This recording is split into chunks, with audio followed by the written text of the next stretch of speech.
Welcome to tonight's tale, a Faerie Tale Theatre podcast. We're your hosts. I'm Emily. I'm from Atlanta, Georgia, and I'm joined by my beautiful co-host, Eric. Hi, I'm Eric. I'm from New York. And we've both been lifelong fans of Faerie Tale Theatre. I grew up watching it when it originally aired in the 1980s and used to hunt my local video stores and libraries looking for all the episodes. Exactly the same. I used to go on this treasure hunt to try to find them at the local Borders or Barnes & Noble or Blockbuster, wherever I could find them. Rite Aid even once. Rite Aid, really? Yeah. So we are going through every episode of Faerie Tale Theatre in alphabetical order. Once upon a time, I had my own website dedicated to Faerie Tale Theatre. And so I went through every single episode in alphabetical order. So this podcast is kind of a sequel to that, so to speak. So we are starting at the very beginning, and the very first episode in alphabetical order, ironically, is one of the later ones that aired. So that would be Aladdin and His Wonderful Lamp. So Aladdin is actually episode 23. It's season 5, episode 1. Aladdin's air date was July 14th, 1986. So towards the end of the series, right, Emily? Yeah, that's what I was thinking. I'm like, I remember it being one of the later episodes to air. The first question that I have is, what do you remember off the top of your head of this episode? Well, the first thing that comes to mind is that it's directed by the great Tim Burton before he was Tim Burton. So He was just a young, really nothing director at this time who Shelley took a chance on. Exactly. Very unknown. And yeah, that's what I mostly stands out to me. Besides, of course, Robert Carradine, who I knew when I was younger from Lizzie McGuire. Oh, wow. He was the dad on Lizzie McGuire. And then, of course, James Earl Jones, who, I mean, goes without saying, the great James Earl Jones. Every as the genie. James Earl Jones. And it might be generational, you know? Like my dad thinks of James Earl Jones, he thinks Darth Vader. I remember James Earl Jones from this, and I remember him from some TV movies in the 80s, and then younger people go, he's Mufasa. Like you, the first thing that comes to mind when I think of this episode is Tim Burton. I did have the fortune of meeting Shelley Duvall, and I remember asking her, how did Tim Burton end up directing Aladdin? And she said she had worked with him when he directed her in Frankenweenie. And she thought, this kid is crazy talented. She's like a little out there, but she really admired it. So that's kind of why she gave him a big chance. And I believe this aired around the time he made his big directorial debut, which of course was Pee-wee's Big Adventure. So he was kind of working on both at the same time. I think Pee-wee's Big Adventure came out the year before. Yes, 85. And this came out in 86. That makes sense. So as we said, this was Tim Burton before Tim Burton was Tim Burton. I remember Robert Carradine. I'm not too familiar with Robert Carradine's work. I'm kind of more familiar with his family. I know his brother was David Carradine and his dad was John Carradine. So I was more familiar with his family's legacy. And then I have to mention Leonard Nimoy. He comes to mind because I will admit it, I'm a Trekkie. So Spock himself was in this episode. For those of us who are Trekkies, it's very cool in this episode because we've got James Earl Jones, who is Darth Vader, and we've got Leonard Nimoy, who is Spock. So we've got Star Trek and Star Wars in this episode. Yes, I love that. So, Eric, do you remember loving this episode, hating it? What do you remember? I remember really liking it. I remember being a solid episode for me. It definitely wasn't one of the ones that, there are some episodes which we'll get to later when we're doing our recaps. that I would never go back and really rewatch it unless I really had to. Same. And this isn't one of them. This I Yeah. do actually enjoy. It's very enjoyable. It's very entertaining. It's very campy. Shelley did a great job choosing Tim Burton. And for those of you who don't know what Frankenweenie is, it's a short film that Disney Channel put on back in the day of Disney Channel when you had to pay and subscribe for it, and it had better content. And Shelley was cast in it. Shelley's the mom in Frankenweenie. Now, this, of course, did spawn the later animated feature film, but this was, a short film that they aired on Disney Channel. About the origin of this story, Aladdin and His Wonderful Lamp, I'm normally pretty good with the original fairy tales, but I will admit this is one story whose origin I am not that familiar with. I have not read 1001 Nights or Arabian Nights, I believe is the shortened version. I'm pretty sure the original story took place in China, although it's traditionally given an Arabian setting here and in Disney. I know there's a genie at the ring, and I think there's a flying carpet, but that's it. That's really all I know about the original story, I'm embarrassed to say. I think you've read it, though. Yes, I have. I have read the original story from Arabian Nights. It is very long. I can believe it. It was a struggle. So it did take place in China, right? Yes, Aladdin is actually a boy living with his mother and in poverty in a town in China. Any huge differences stand out to you, having read the book and seen the show, like the characterizations or themes or anything? The big one that stands out to me is that Aladdin's not really a likable character. Okay.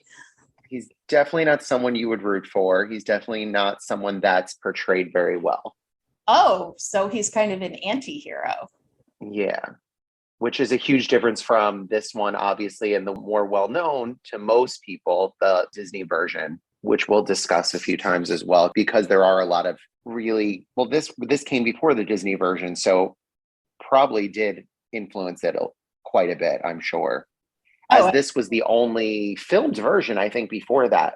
The only major one, and certainly. Yeah, this was definitely the first major Hollywood one before the Disney one came out. Yes, I agree. Doing our recap and rewatch of the episode. The episode starts with the introduction of our beautiful friend, Shelley Duvall, whom we love. Yes. So it starts with Shelley on the desert set. Legend has it that good fortune smiles upon those most deserving. Tonight's tale, however, follows the adventures of a rather lazy young man who seems to stumble upon fortune. But what he does with his simple lamp proves him a most deserving hero. Like you were saying, how Aladdin was kind of an anti-hero in the original story, Shelley introduces Aladdin as he's not perfect. This is not a story about Prince Charming, which I kind of admire, actually. Then we have the credits. Valerie Bertinelli is actually the one who got top billing, which I find interesting. Maybe they were going alphabetical. Valerie Bertinelli, I think she was still hot off her show One Day at a Time. Mm-hmm. Robert Carradine, James Earl Jones. Yes, this was probably alphabetical. Leonard Nimoy. The font is kind of unusual. That was certainly Tim Burton's style. The music. Yes. The music was interesting here. It's very atmospheric, but it's not very lyrical. I can never quite make up my mind how I feel about the music to this episode. Well, Lisa wasn't like 80s synthesizer. Unlike some other episodes. Yes, I know where you're going. Then we get the model of the Sultan's Palace, which, yes, looked fake. I thought it looked fake when I was 7, but I didn't care. I was along for the ride. So it looks very stylized. You can tell Tim Burton had his fingers in everything in this episode. That looks like something Tim Burton designed. It looks cool. Unbelievable. At no point did I ever actually believe the Sultan actually lived in that palace, but it was stylized and cool. We open on a market scene. We've got a fake snake charmer, which kind of right away sets the director's sense of humor. we're soon introduced to the fact that Aladdin loves marbles, which I'm guessing is not from the original story. Yeah, he's not very likable and he's not very sympathetic in the original story at all. So, Yeah. but the opening with the genie saying he has a good heart definitely counteracts that, because you're automatically set up to think that he's someone that you should like. That's sweet. We've got kind of a little bit of a B story about how Aladdin loves marbles here. It's just more, I think, to show that Aladdin's still a kid here. So it shows him playing marbles in the street with his friends.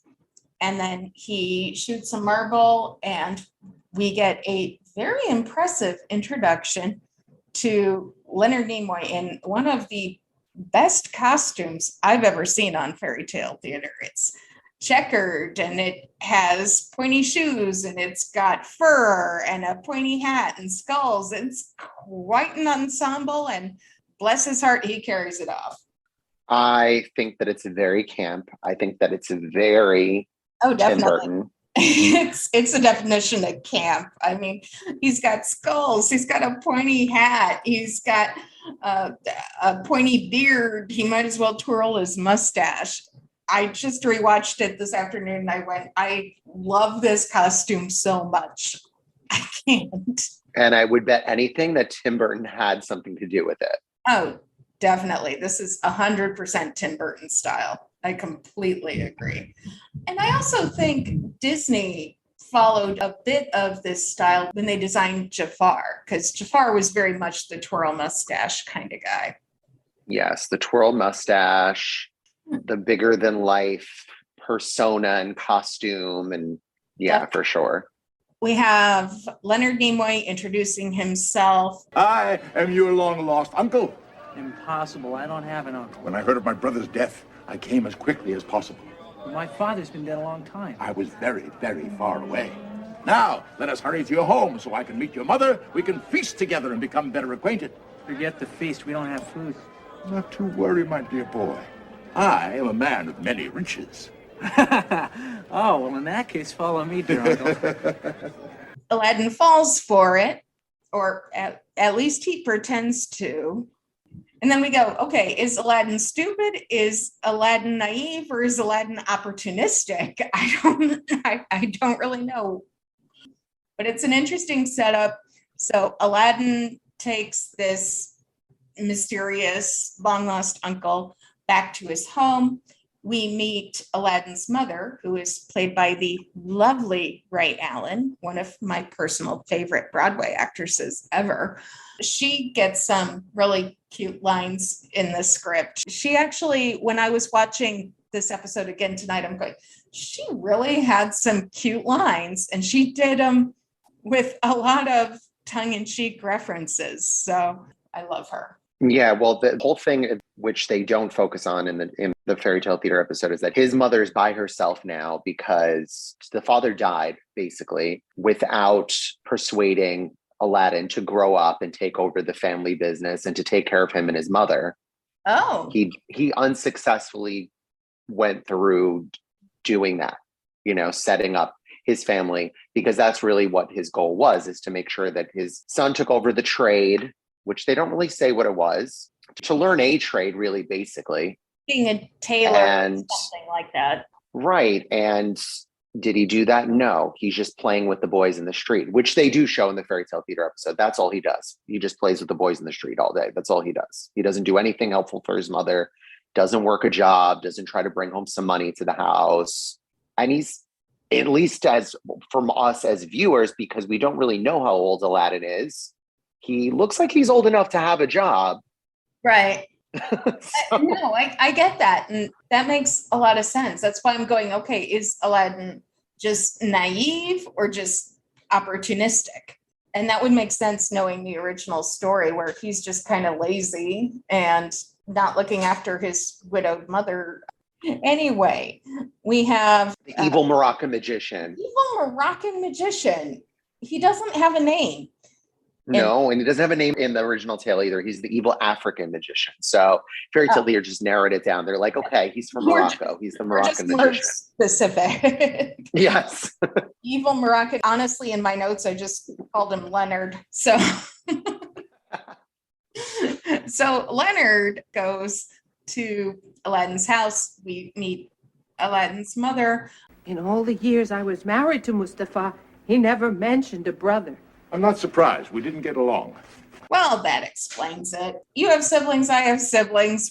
We don't always get along, but can you imagine being married to someone for years and never even mentioning that you have a sibling? Something's off. Something's off, but not to Aladdin. Aladdin's just not going to look a gift horse in the mouth, I suppose, because next we have the evil Moroccan magician offering to set Aladdin up in any business he wants. I think I'd like to have a marble shop. I can't. Well, yet again, I'm pretty sure this isn't in the original tale. Correct me if I'm wrong. I think that the marble thing was just an invention of Fairy Tale Theater. Yeah, it's to connect the audiences from the 20th century to this very old story. Our next scene, we do have Aladdin getting a change of wardrobe. He's got some spiffy new clothes. They go out to this desert set, which I thought was maybe left over from... I think Rapunzel. You're right. You're right. It is Rapunzel. I know I've seen this somewhere before. Which one? You're right. That's absolutely Rapunzel. It's also the set where Shelley made her introduction to this episode.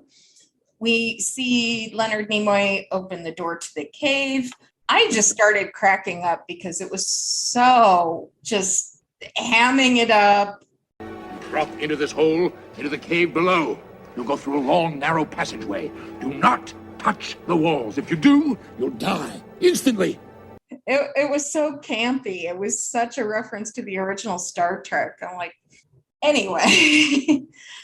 Aladdin, our brave and fearless hero, responds with, Yeah, but aren't there rodents and bats and stuff down there? I really hate those. Aladdin, I feel you.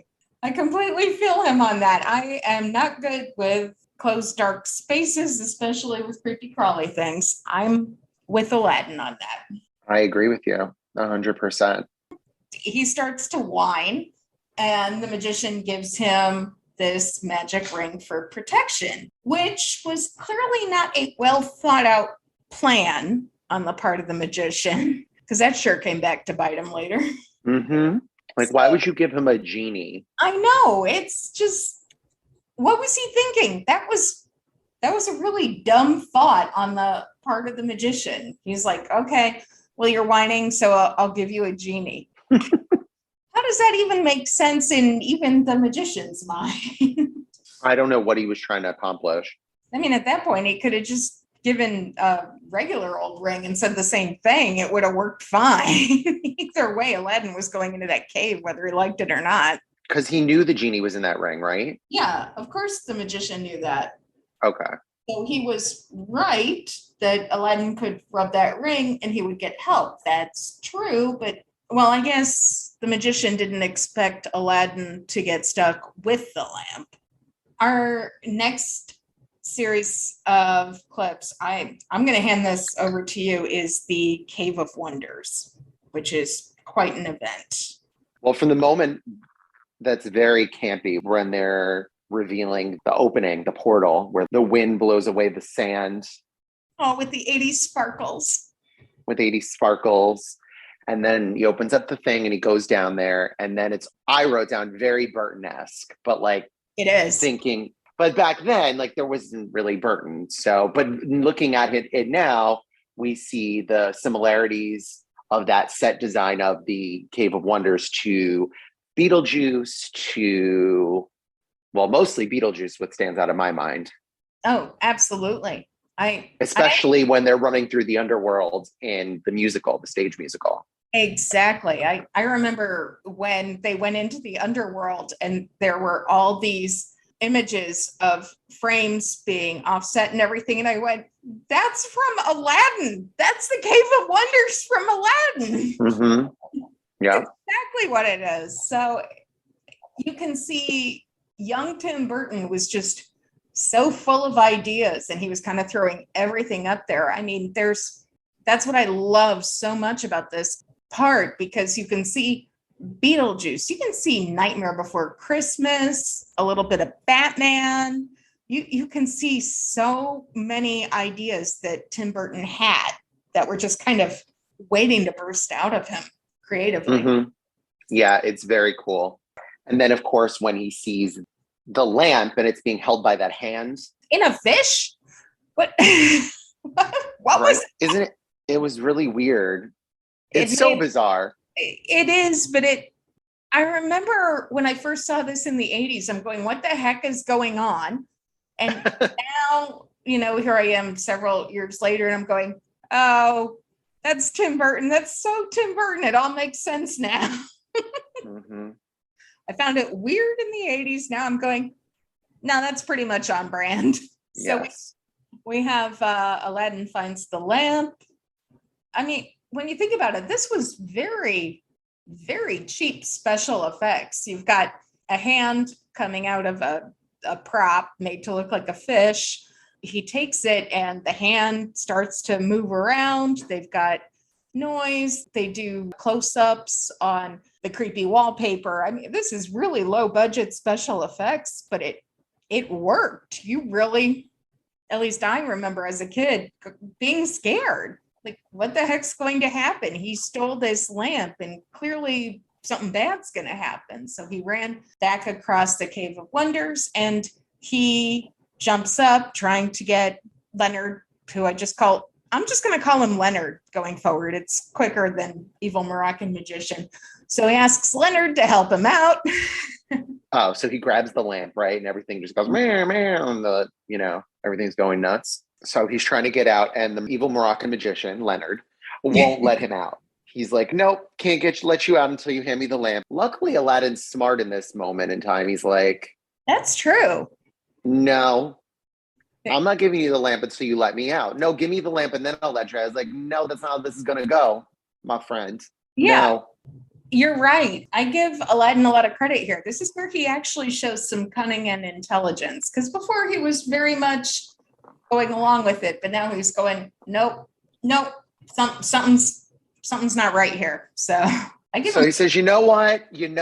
Just fine. You can stay down there. Just stay down there. Just do that. That sounds good to me. And he just closes it. So then we show Aladdin. He's sitting there rubbing his head and looking like, what the fuck is going to go on right now? Oops, he's looking at a skeleton. It is. He's looking at a skeleton. It's sitting in the same exact pose, which is hysterical. Very Tim Burton.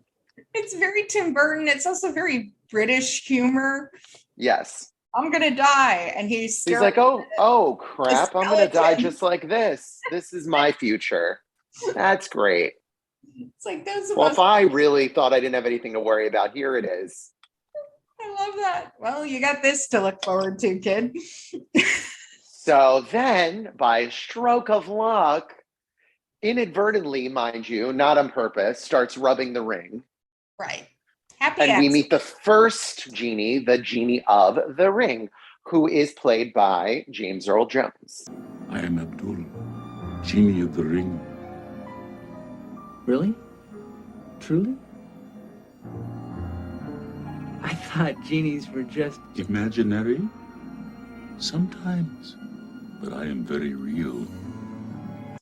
And I have to say, I personally prefer the Genie of the Ring. The Genie of the Ring has got a better costume.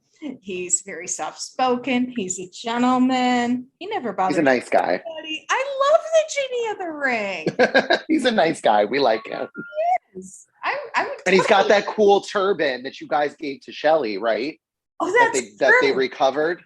Yes, we did find the turban that James Earl Jones wore as that. And there's a beautiful picture of Shelley wearing it. Yes, very cool. Anyway, I'm a big fan of the Genie of the Ring. I know everyone's all about the Genie of the Lamp. No, Genie of the Ring's my dude. I have a barbecue with him. He seems like a cool guy. And I love that beautiful emerald green. Yeah. It's very nice. I like it. Aladdin's going, well, what are you here for? To give you what you want. What I want's to get out of this cave. Very well. Okay, Genie gets him out of the cave. You know, he still has to walk across the desert by himself. He could have been a little more specific there.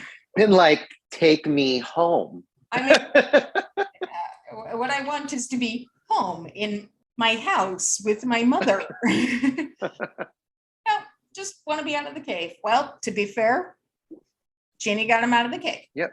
And he had to walk his ass home. Then we have Aladdin makes it back to his house. His poor, bedraggled mother is trying to look after her wayward son. Mm-hmm. He's hungry. And I mean, this is one of my favorite lines. I have a bean or a fig. Which would you prefer? I don't know why I love that line so much, but seriously, this is how poor their family is. You can have a bean or you can have a fig. That's it. That's all I got. And that's all I got for you. yeah, and Aladdin wants to run a marble shop. I'm not a fan of Aladdin the more this goes on. No, he's kind of a jerk. Yeah. So Aladdin decides to clean the lamp, maybe thinking he could sell it for money. Okay, I'm with you on that. And then we get our beautiful James Earl Jones making his second appearance, this time as the Genie of the Lamp. Yes. You are now my master, and I am here to grant you any wish that you may desire. And they did a very good job of making James Earl Jones really portray two very different characters. He plays both the Genie of the Ring and the Genie of the Lamp. And I mean, I'll say it was years before I realized they were both the same guy, because his voice cadence changes between the two. It's not just the costuming and the lighting. The Genie of the Ring is all in green. The Genie of the Lamp is all in blue. There's that. But I just think it was a very interesting performance. I think James Earl Jones did a beautiful job contrasting the two characters. Yeah, it's very believable that he's two different genies. And the Genie of the Lamp seems to be in an eternally bad mood, which I love. I mean, that's a very interesting directive choice, I think, by Tim Burton and James Earl Jones, but it's hilarious. And when he comes out of the lamp, his mom very dramatically faints. Screams and faints. That was a great one. That was a great moment. Very dramatic. So Aladdin finds out he's got a genie and he's going, okay, that's pretty cool. Can you get me some food? Food? You ask for food from me, who can create mountains from valleys and oceans from deserts? I'm sorry, all I can think of is food. You know, I can respect that, Aladdin. I really can. He wants food and he wants to be able to wake his mother up. I can respect that. So, Yeah, and he actually does do that in the story as well. He asks for food. oh, does he? Yes. So same kind of thing. He does have his priorities in order then. Yes. I like He that. wants food. Well, when you're starving, that tends to happen. I kind of respect that about Aladdin. He doesn't get carried away. He doesn't go straight for the whole Prince Ali Ababwa kind of deal that Disney went. He's like, I just want dinner and I want to be able to wake up my mom. You know what? Kudos, Aladdin. Then we have a cute little scene where Ray Allen and Robert Carradine are talking about the lamp. It's played so clearly like they're talking about a dog. Oh, no, I don't want it around the house. Get rid of it. But Mother, it's a magic lamp with a real genie inside. Genie! Looks like a nightmare to me. Please, can I keep it? No! But I'll take care of it, I promise. Very well. Thanks, Mom. Keep it out of my sight! It was just a very cute moment, beautifully acted by the two. Our next scene, we have the first appearance of Valerie Bertinelli as the princess, looking stunning in white. And we have Aladdin hiding. Hiding in a pot. Hiding in a pot. And this is after the whole street is cleared, because we find out later that no one is allowed to look at the princess in daylight, right? Like no peasant, no person is allowed to look at her. It's punishable by death. So everyone clears the street and Aladdin, I guess, jumps in a pot, right? Aladdin jumps. Yeah, he did. He jumped in a pot, as one does. And when she walks by, he lifts the lid of the pot and just looks up at her, and she looks at him, and they like have a little meet cute moment where they look at each other and they smile. And the music. Just young love. It is. And it works. It really, really works, actually. So, as one does, after seeing a pretty girl across a square, Aladdin immediately runs home to his mother and tells her that he's in love and he wants to get married. And she's like, "Oh, that's great, Aladdin. Who is it?" And he goes, "Oh, it's the princess." She's like, This scene reminded me so much of when I was a teenager and I told my mother that I was going to marry Prince William. I was absolutely convinced. And my mother went, "Sure, honey." So Aladdin's mother kind of took it in the same vein, like, honey. mm-hmm. And he says to her, he goes, "Listen, Mom, it's going to work." He's like, "These are some jewels," and they have to be the jewels he got from the Cave of Wonders. I felt so bad for Aladdin's mom in that scene because this woman has no food, no money, and her son's going, no, here's what you do. Give the Sultan these huge diamonds and rubies. And she's going, where'd you get those? And how long have you had them? And you were letting me serve you a bean or a fig? And you were sitting on that for how long? So it's very similar to the story because he does that. He sends his mom with some jewels to go and talk to the Sultan. So that actually happens in the story as well. Mother, I am really feeling for her. That's awful. Mm-hmm. Our next scene is the Sultan's palace. And the introduction is rather bizarre. He's got the most disturbing throne I've ever seen. That throne was very creepy with all the hands. It's all green and there's like 3 women behind it, I think. And they're all massaging him, I guess. I saw that and I was just thinking Beetlejuice, the receptionist in Beetlejuice. You know exactly what with her little accident. Yeah, so there's like I think 3 different women playing the throne. Okay.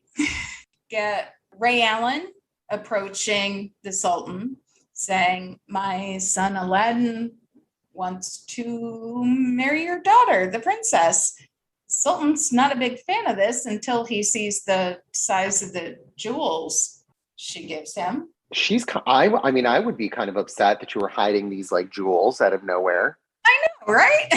And you're like, okay, I'm saving these for a rainy day. That's fine. She's so poor, and she gives him something that could have very much changed her life, but she'll give him to the Sultan because he might consider.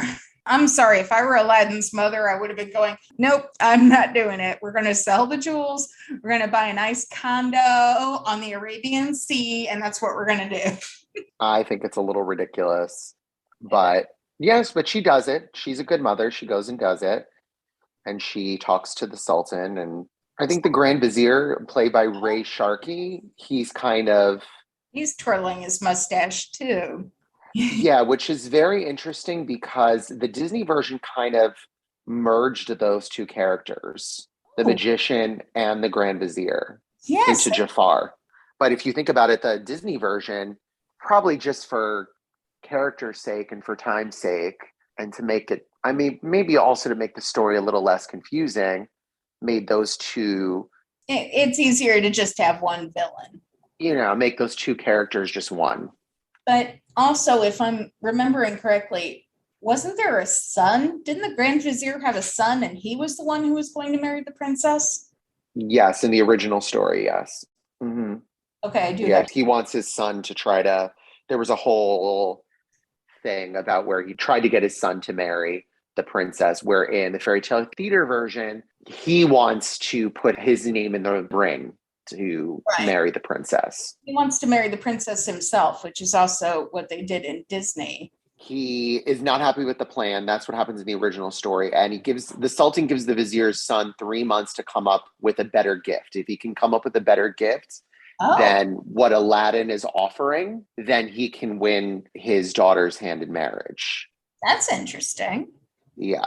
So it's a contest. Exactly. But what ends up happening was, before the 3 months have elapsed, Aladdin's mother learns that the vizier's son has obviously outdone Aladdin and marries the Sultan's daughter.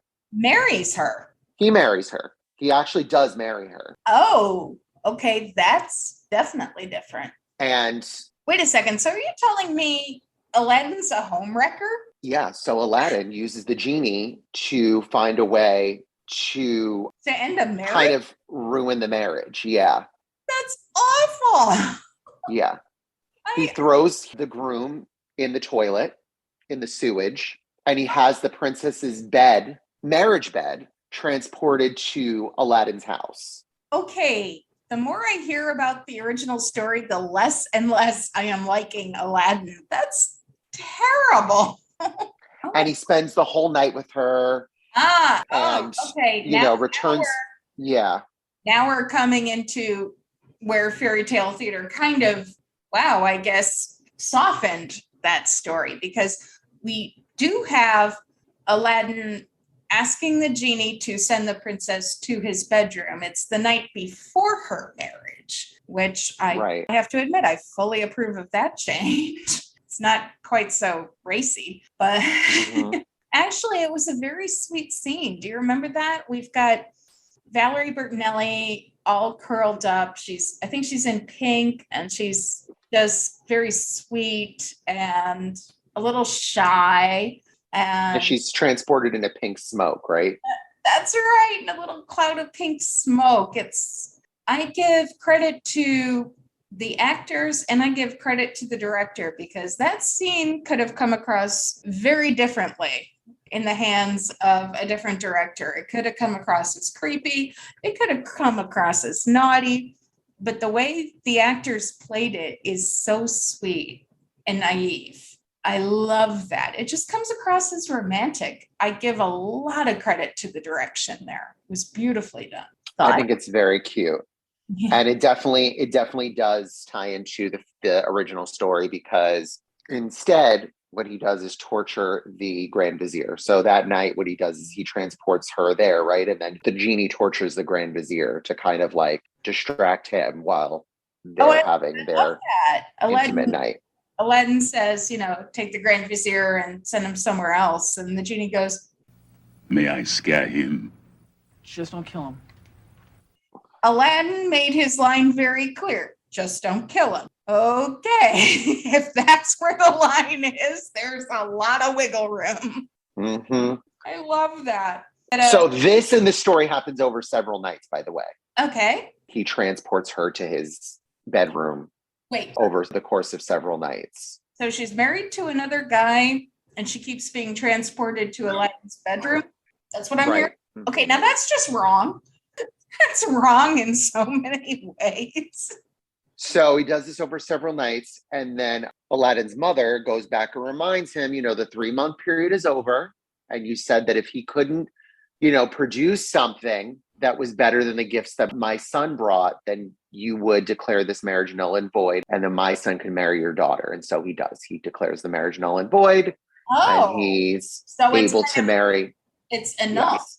Uh-huh. Wow. Because only the Sultan has the power to do that. Well, of course. So then he does the whole Prince Ali thing from the Disney version, and he brings all of the 40 gold platters of gold and all the different platters of jewels and this and that and the whole procession and all that. And then he gets to meet Aladdin. He really wants to meet Aladdin. He wants to meet this young man that wants to marry his daughter. So he puts on a whole parade there. Okay. The whole parade, yeah. I mean, I'll give credit to Disney there. They saw an opportunity there and they blew it out to the stratosphere. I love, probably Prince Ali is my favorite part of the Disney movie. Just so beautifully done, over the top. Our great Robin Williams, who was in another Fairy Tale Theater episode. We miss him.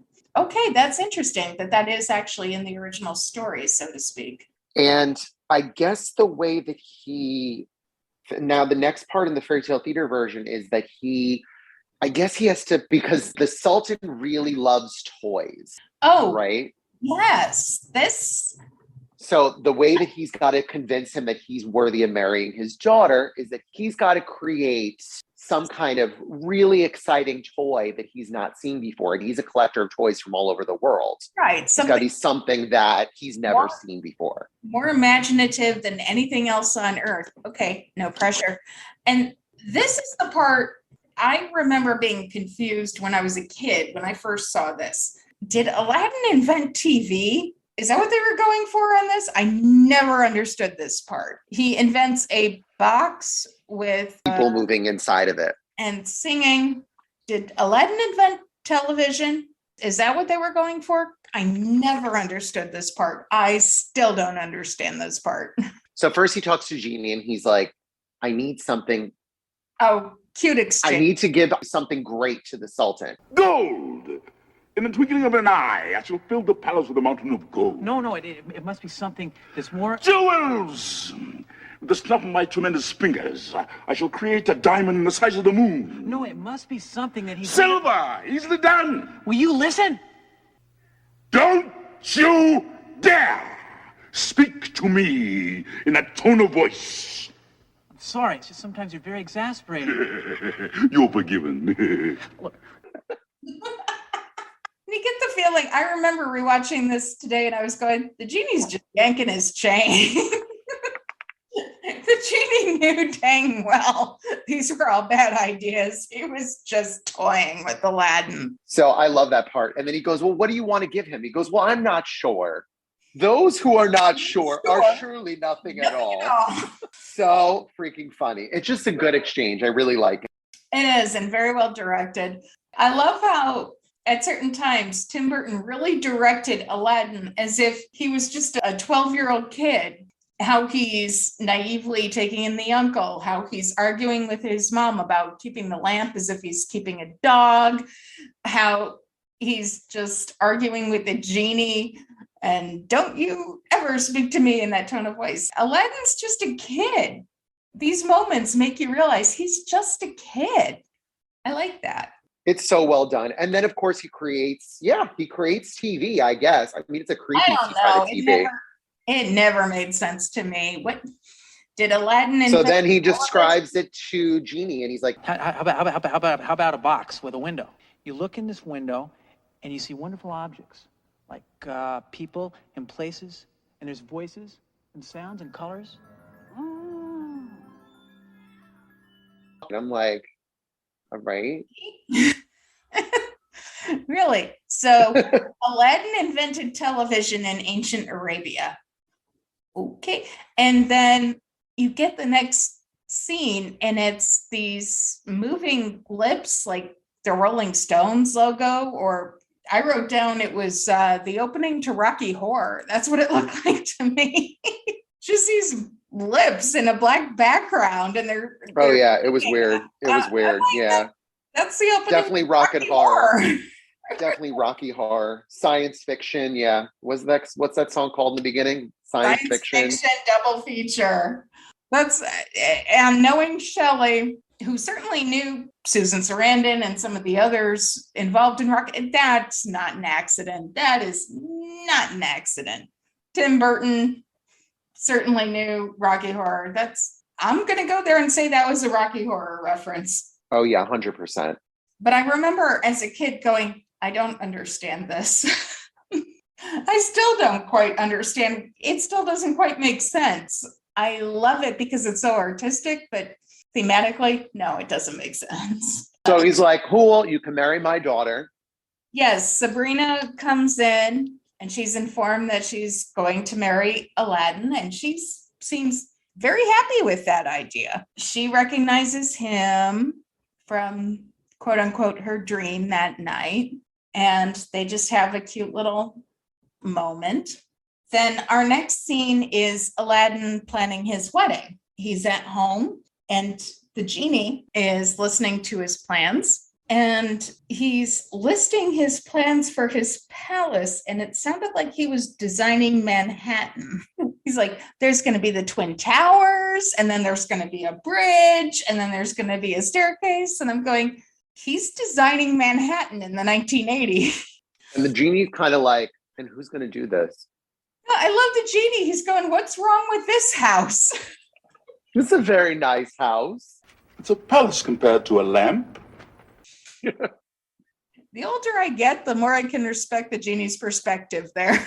Yep. It's not good enough for Aladdin. Yet again, Aladdin is displayed as a kid. Just not good enough for Aladdin. Aladdin likes to feel important. But I very much respect the genie. And you can see the genie's really got kind of a father-son dynamic going on with Aladdin here. So Aladdin still says, build my palace by tomorrow. Beautiful speech by James Earl Jones about how It is a day of rest for all genies. We neither work nor sleep nor play, we simply rest. Tuesday would be fine. As you wish. genies apparently get Mondays off. I didn't know this. Did you know this? No. No idea. Finally, Aladdin takes a step back and realizes he's pushed too far. Good for you, Genie. Set your boundaries, boy. I love it. The genie takes a day off, and then the day after he finishes Aladdin's palace, which can we take a second and discuss that palace? So this is very similar to the story. He does have to create the palace. Oh, He has to create his own palace for his princess, which kind of makes sense. Like, okay, you're really like this really big, important guy, and you have all these riches. Okay, build a palace for you and my daughter. Sounds good. yeah, I'm with you. So he has to build this palace, and it just looks like a random add-on. Really? Like, why does it have stars on it? I know, it's so gaudy. It doesn't like fit. I mean, Aladdin was very patriotic. I don't know. It looks so American, cheesy 80s. I don't know how else to explain it. It's bad. I'm sorry. It's just bad. And it's not even a palace, it's a tower, but he keeps calling it a palace. When he was designing it, he was talking about twin towers, and visually it's just a very gaudy mid-80s tower. I don't know. Yeah, I'm not a fan. Many. So we have the wedding night, and Aladdin carries Sabrina in, which is very romantic. And of course, the genie's out of his lamp, so he has to kick the genie out. Like, whoa there, buddy. This isn't that kind of party. Yeah. Shame on you. There's this little exchange between Sabrina and Aladdin, and actually it was a good moment for Aladdin. He's feeling unworthy of everything. And then Sabrina says, "It's what you do with what you have that matters, and you've done a great deal." What has Aladdin done at this point? He just lucked out because he has a genie. No, I'm seriously going, what the heck is even Sabrina talking about? He's done a great deal. I haven't seen him do anything. He just married a rich girl. What has he done? Did he establish a school? What did he do? I'm sure he's got good plans. He hasn't given back to his community. He's not Oprah or anything. What did he do? Honest question. Yeah, I don't know. I mean, he lucked out he has a genie that built him a palace for him and his princess. I mean, I know, but even with the genie, I missed what Aladdin actually did with his success. I missed where he, founded a school for refugees or something. I didn't hear him doing anything at this point, but okay. I guess she just easily impressed. She's in love. All right. I kind of wonder about Sabrina. Actually, you know what? I'll also say Sabrina. That's a pretty weird name. Isn't that a Celtic name? I'm pretty sure that's a Celtic name. What the heck is it doing? I don't know. I believe. In the story, she has some kind of crazy name. Long and complicated. The Princess Badrul Badur. Oh, well, that just rolls off the tongue. I guess Sabrina it is. You know what? We'll go with Sabrina. Okay. Okay. So we fast forward a little bit, and Aladdin and the princess are married, and we have Leonard, the evil Moroccan magician, or Leonard as we've just decided to call him. Oh, Leonard. Yeah, he makes a reappearance, and he's got a new scheme where he's just going to exchange old lamps for new ones, as one does. And this is the same as in the story, by the way. Really? Mm-hmm. Where he tricks the princess into exchanging old lamps for new. Lamps for old lamps. Give me your old lamp, I'll give you a brand new lamp. New lamps for old lamps. Old lamps for new lamps, which is, that makes no sense. Why would you want to do that? Well, But the princess's lady in waiting seems to think this is a great idea. She's like, princess, there's a fool out in the streets and he's exchanging old lamps for new ones. And I know Aladdin's got, and she goes, oh, actually, now I think of it, Aladdin's got that really dirty old lamp. Wouldn't he be so surprised to come home to a brand new lamp? this He would, but not in a good way. No, this is where I take issue. Sabrina, that was really inconsiderate. Did it ever occur to you that just because it's an old lamp, maybe it had some sentimental value? No. Maybe his dad's ashes are in that lamp. Exactly. She didn't think about it. She's just going, oh, I'll get a brassy new one. She didn't go, oh, well, maybe my late father-in-law is in it. No, she didn't. You know what, Sabrina? That's not a nice thing to do to your husband. He's got a lamp that he's had for years. It obviously means a lot to him. And just because you can get a nice new model doesn't mean you should. Let that be a lesson to you, ladies. Just because someone you care about has something that's old and shoddy doesn't mean it doesn't mean something to them. Because Sabrina, that decision really came back to bite her. Yes, Sabrina, he's going to be surprised, but not in a good way. No, not at all in a good way. Then we get the lady in waiting going to Leonard and giving the lamp. Cute moment. Leonard is just eating this part up with a fork and a spoon. He's just loving it. So he gets control of the lamp as soon as he scares everyone away. But before that, when she brings the old lamp. Yes. He's like, okay, take your pick. And she's like, ooh, this one. Ooh, or maybe this one. Oh no, but what about this one? And he's like, take all of them. He just throws them all in her. He just throws all of them at her. I love that. It's so funny. Priorities. Leonard, I feel ya. Priorities. He's like, now everyone needs to go. And he somehow makes everyone leave the streets. Yeah. I don't know how. Very conveniently. How does he do that? This random fool beggar man in the street. How is he controlling the streets and making everyone go away? Because he's Spock. Spock can do that. I'm telling you, Eric, you need to watch Star Trek. I'm okay. Anyway, Leonard, the evil Moroccan magician. He rubs the lamp, and then so now he's in control of the genie. And then we get the moment us nerds have been waiting for. We have Darth Vader talking to Spock. James Earl Jones and Leonard Nimoy actually have a very good little scene. It's short, but it's very well acted and very well directed.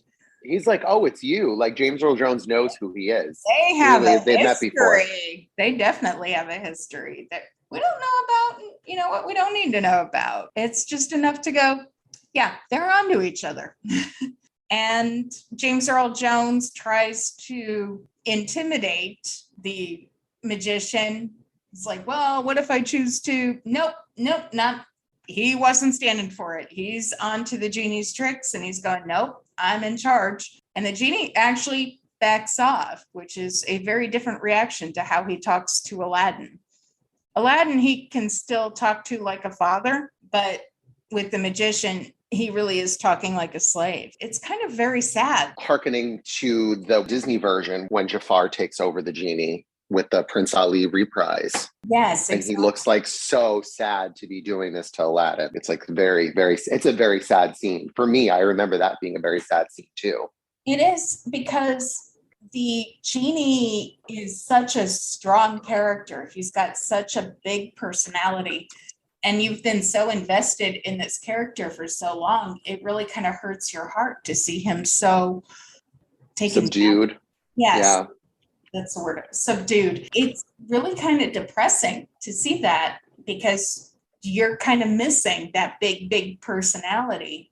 Aladdin aside, you just want the genie to be able to be the genie. Because with Aladdin, he was more able to be himself. Exactly.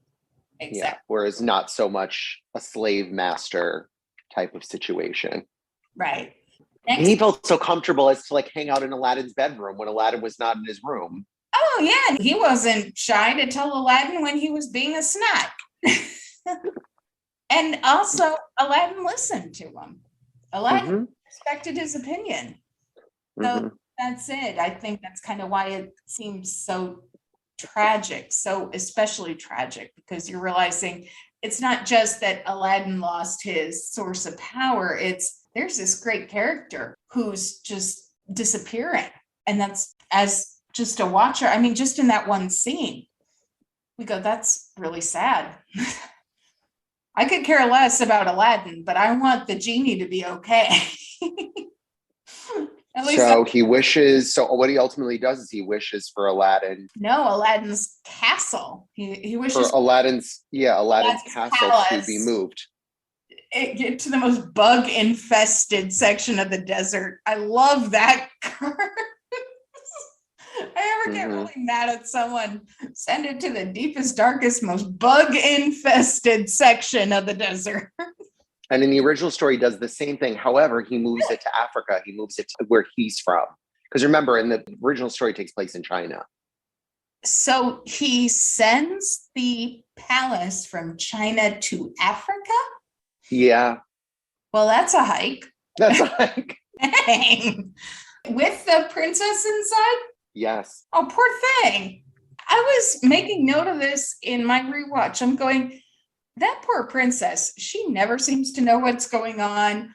She hasn't done anything wrong, but she seems to be out of the loop the entire time.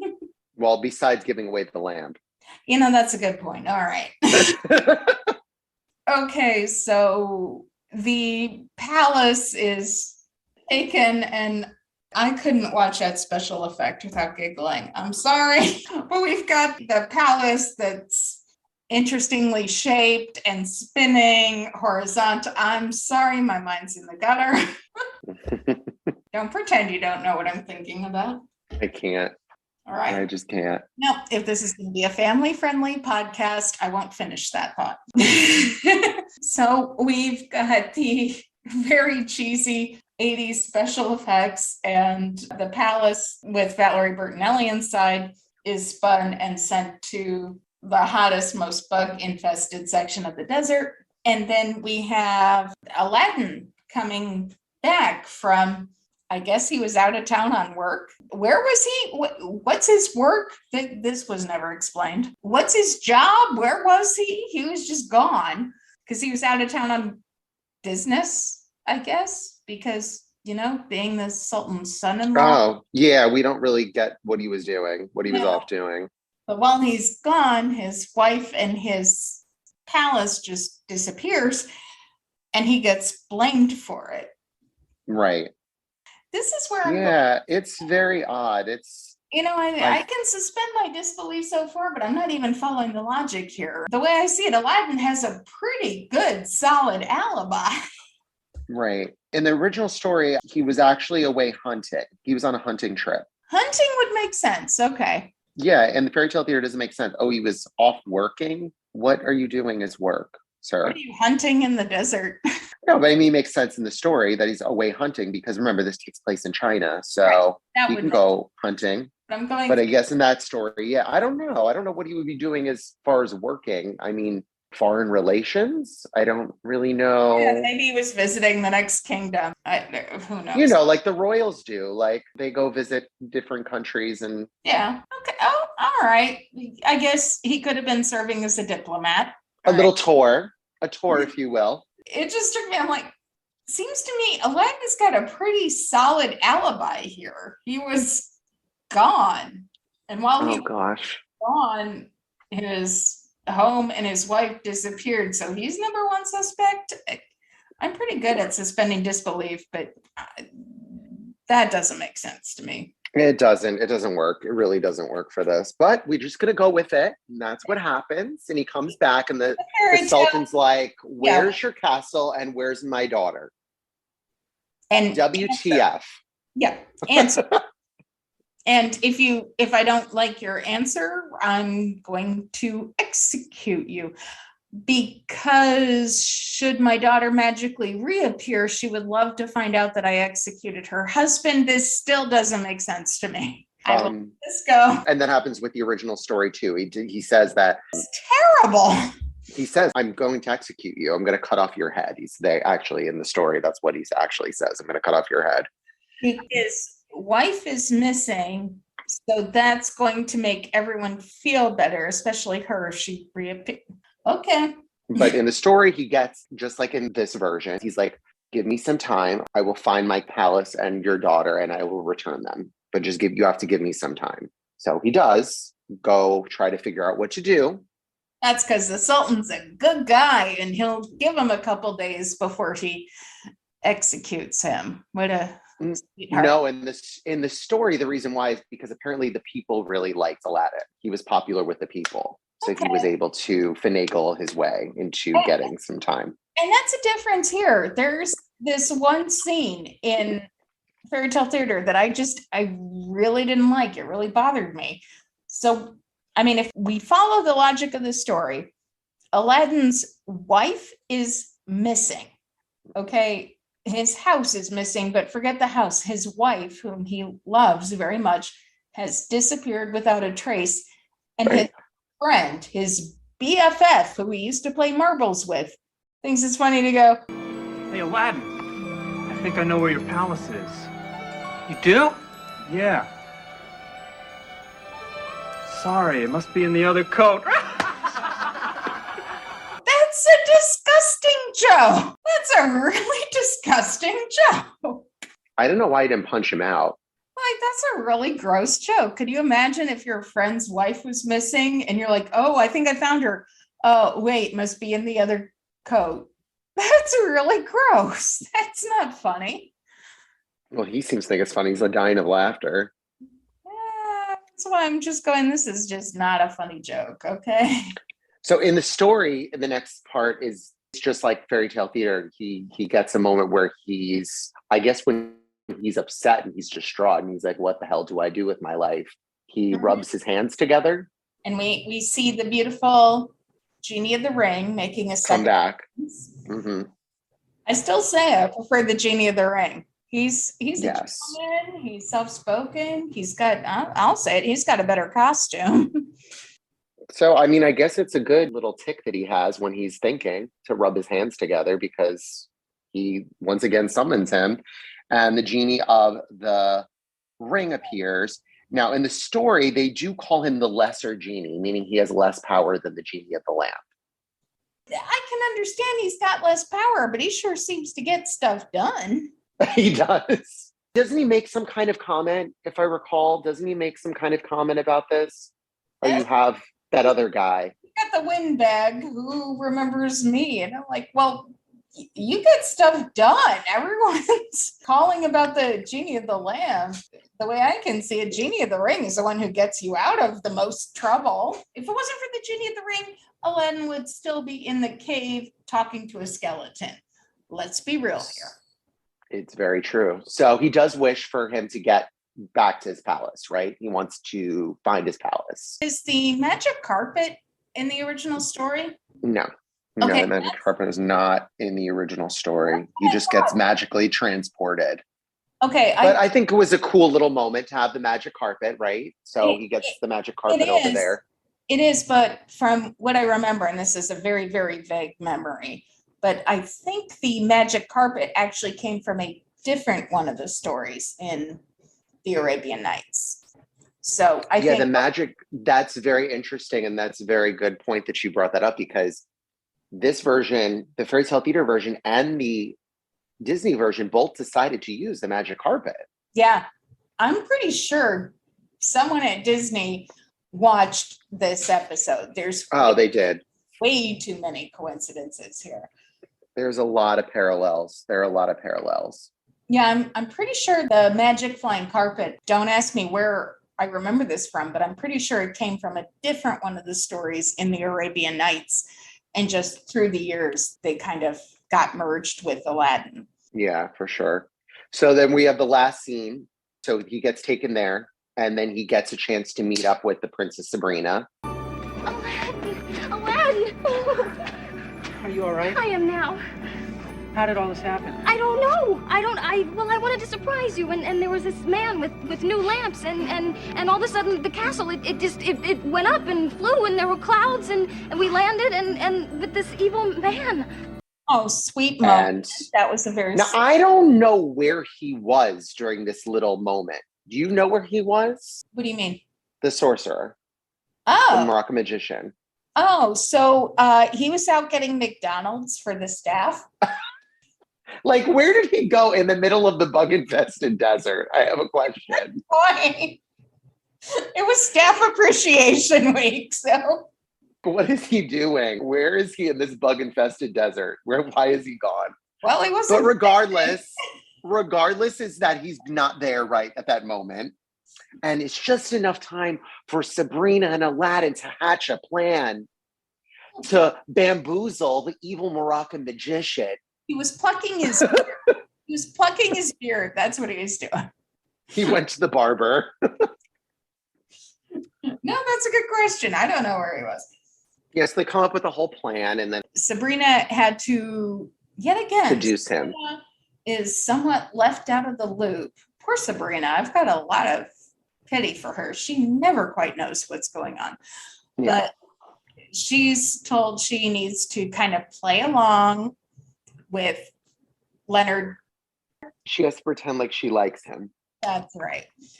And actually, it's a cute little scene where Aladdin's hiding under the cushions and can see that the lamp is tied around his waist. And Leonard even like twitches his butt because he clearly thinks it's the princess touching his butt. Anyway, we get the final confrontation between Aladdin and the magician. He rubs the lamp. We get the reunion with the genie of the lamp, who won't even hide how much he loves Aladdin. Won't even hide it. He's so happy to have him. My little master, what took you so long? Oh, I'm sorry. I didn't mean to get so emotional. How may I serve you? Then the magician gets sent to the Sultan's television as a punishment. Yet again, don't understand it, but okay. Poor Princess Sabrina finally meets the genie. Actually, very cute moment. My sister noticed this back in the 80s. When the genie is introduced to the princess, the genie actually curtsies. Seriously, watch it. My sister picked that up back in like 86 when it first aired. She went, he curtsied. He does. That's very funny. It's a very, very cute little moment. Well, he's wearing a skirt. He's meeting royalty. Good for him, I say. Exactly. So still Sabrina doesn't know exactly who this is. She'll just go with magical friend. And then let's also remember that we're looking at the box with where the magician is sent to the box with the Sultan. That's Shock, Lock, and Harlequin from Nightmare Before Christmas. You're right. Oh my gosh, I never noticed that before. Yep. There it is. Okay, mind blown. You're absolutely right. I was going, they look familiar. Mm-hmm. Which, fun fact, Paul Rubens is one of the voices of one of those little guys from Nightmare Before Christmas. And he was in Pinocchio. And he's in Pinocchio. And there it is. And it's all full circle, as it always is with Fairy Tale Theater. With Shelley, I've learned long ago, it's all 6 degrees of separation. Everyone knows Shelley somehow. Exactly. But that's super cool, that with the little devil costume and all of that. It's You're right. which didn't happen until the 90s, right? It's a precursor. But maybe, I mean, not maybe, most likely thought of those characters that he, not really characters, but more figments that he created in this episode. Oh, yeah. To expand upon in Nightmare Before Christmas. I'm not going to sing the song. No one wants to hear me sing. I'm just going to think it. So. We also don't have the rights to that. It's Disney. All right. I won't sing it. We don't want the mouse coming after us. That's true. I'm not going to sing Kidnapped Sandy. I'm not going to do it. You're just going to have to think where I'm going with that. But there's a great video on YouTube where you can see Paul Rubens and O'Hara. Yeah, they're singing it on stage, I guess, for the anniversary of Nightmare Before Christmas. Yeah, very cool. It was Paul Rubens, Catherine O'Hara, and the composer, Danny Elfman. Yeah, Danny Elfman was the third voice. Okay, moving along. Then we get Aladdin and the princess taking the carpet back to the castle, and the genie is still alive thousands of years later, looking for a new master. Anyone else want to live happily ever after? And then we find out and scene, and then we find out at the end that the whole time the genie was narrating the whole story for us. Which is sweet. That's a nice touch. Although, I mean, but honestly, we all can recognize James Earl Jones' voice, so we knew it was him the whole time. I know, who didn't recognize that voice? I mean, it's a sweet thought, but James Earl Jones has probably the most recognizable voice. It's like, no, I think everybody saw that coming. I saw that coming when I was a kid. So. Mm-hmm. But very, very sweet ending. Takeaways. What were your favorite things and least favorite things about this episode, Eric? All of the Tim Burton references I thought were so cool. Oh, yeah. There are just so many to point out. That's it. And I think of myself as a pretty good Tim Burton fan, but every single time I rewatch this episode, I notice more stuff. Yeah, and it's so cool to see something so early on, so you can still see kind of the nuanced Tim Burton, where he really wasn't fully developed in his ideas and his concepts of what he was as a director yet, which maybe comes a little bit more pronounced in Pee Wee Herman, and then goes completely off the rails with Beetlejuice. So, he's not fully there yet, but you're seeing the glimmers of what would be Tim Burton, which I think is super cool. I completely agree. He already had his voice, but he hadn't quite refined it yet. Yeah, like it's almost like he's still trying to be somewhat traditional and hold on to that. He's kind of teetering the edge, like, ooh, what can I do to kind of be a little bit different? And the art direction was so clearly, it's almost like he's just a new film student graduate. He's like, I've got all these ideas, so I'm just going to put them all out there. Exactly. Least favorite things? I don't think there's anything I really didn't like. I mean, maybe they were pushing it with the whole TV in a box thing, but I understand why Tim Burton would want to do something like that, because it gave him a chance to do something weird and crazy. But the convention of the TV was kind of pushing it. I think Burton need an excuse to be crazy in this episode. I think he had plenty of opportunities. Yeah, with the whole Cave of Wonders, I think he had more than an opportunity. I don't really think that we needed a TV.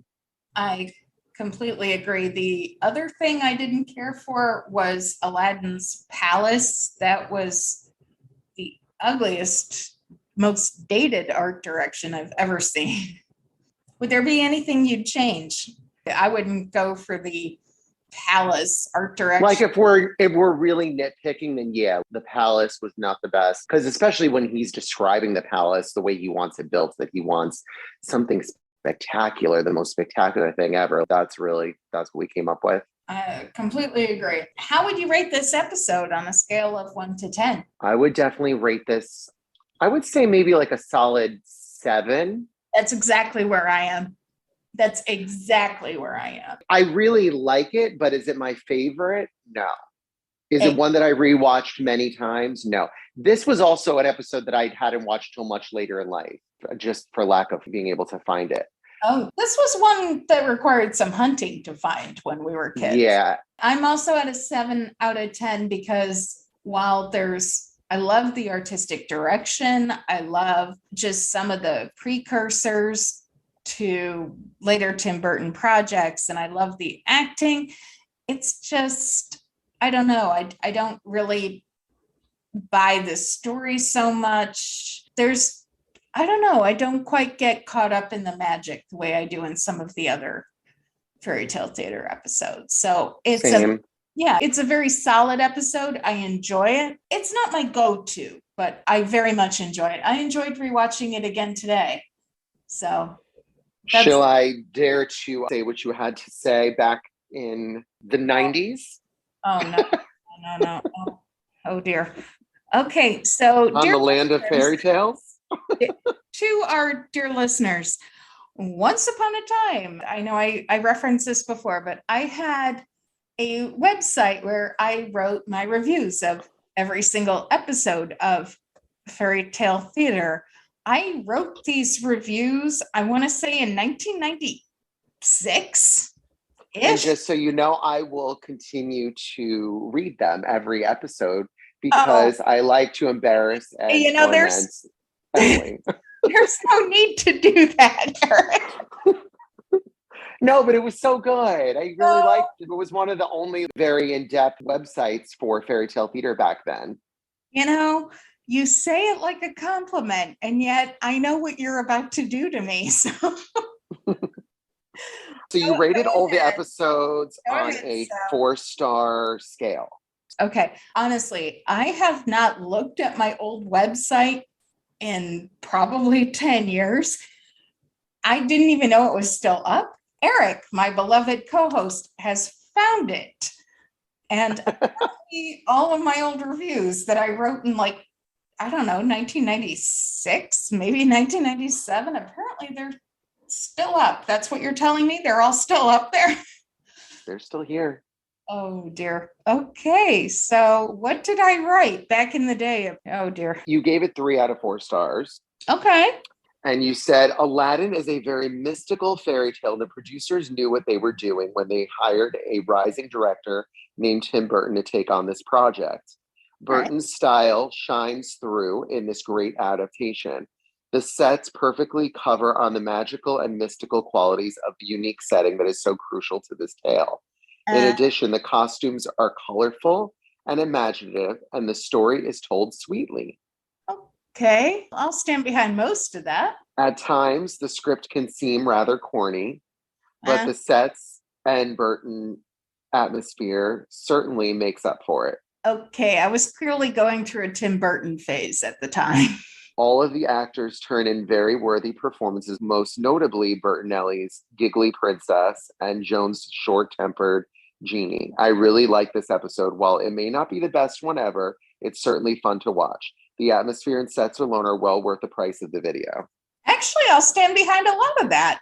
I will definitely stand behind a lot of that. That kind of seemed to still be my opinion today, which was, it's not my favorite, but it's a very solid entry into Fairy Tale. You know what? That wasn't as embarrassing as I thought it would be. This was, I think, a very fun way to start our recaps and rewatching of every single episode. Aladdin, I think, was a good one to start with. And I'm looking forward to our next episode where we rewatch and review Beauty and the Beast. And I hope that you join us, dear listeners. And thank you for joining us for Welcome to Tonight's Tale. Hopefully we hear from you soon. And stay safe. And I hope you live happily ever after. You stole my tagline. And we hope you live happily ever after. Good night.